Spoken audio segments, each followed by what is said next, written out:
لا إله إلا الله محمد رسول الله لا إله إلا الله محمد رسول الله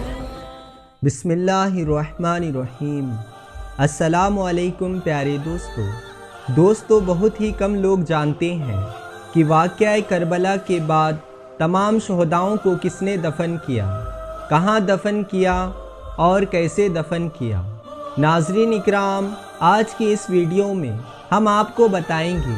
کہ حضرت امام حسین اور تمام شہداؤں کو کس نے دفن کیا اور حضرت امام حسین کا سر مبارک کہاں دفن ہے۔ جب یزیدی فوج نے تمام شہداؤں کو شہید کر دیا، اس کے بعد کربلا میں کیا ہوا، آئیے ہم آپ کو بتاتے ہیں۔ تو چلیے شروع کرتے ہیں آج کی ویڈیو۔ 10 محرم کا دن گزرنے کے بعد اب وہ شام آئی جس شام میں کربلا کے جان نثاروں کے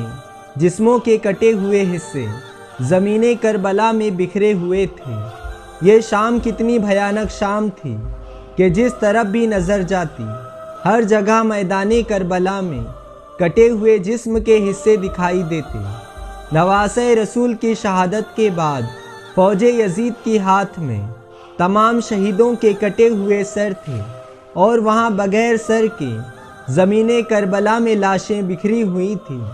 کتنا دردناک رہا ہوگا یہ منظر کہ پیغمبر اسلام حضور صلی اللہ علیہ وسلم،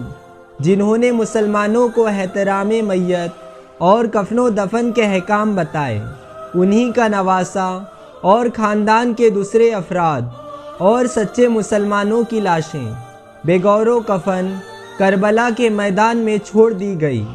اور ان کے ساتھ وہ سلوک بھی نہ کیا گیا جو ہر مسلمان کے ساتھ کیا جاتا ہے،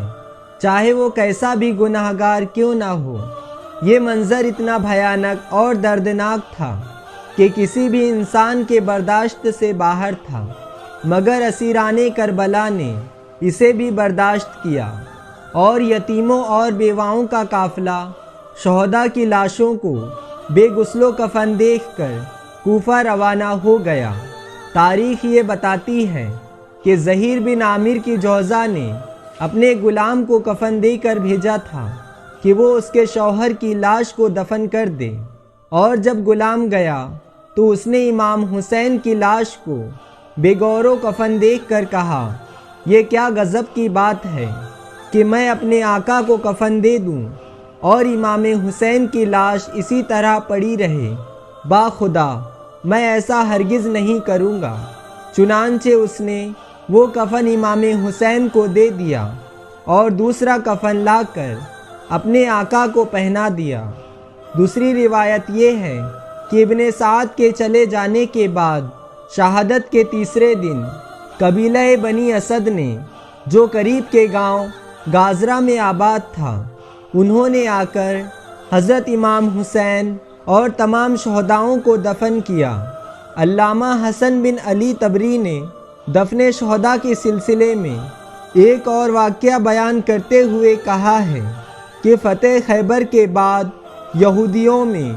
2 شخص ایسے تھے جو بھاگ کر عراق کے شہر کربلا کی قریبی وادی میں آباد ہو گئے تھے۔ یزیدی فوج کے چلے جانے کے بعد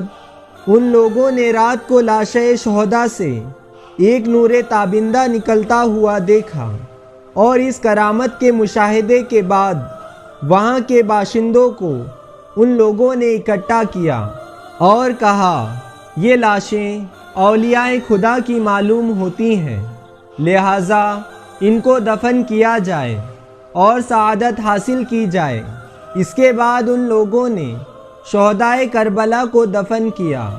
حضرت امام حسین رضی اللہ تعالیٰ عنہ کو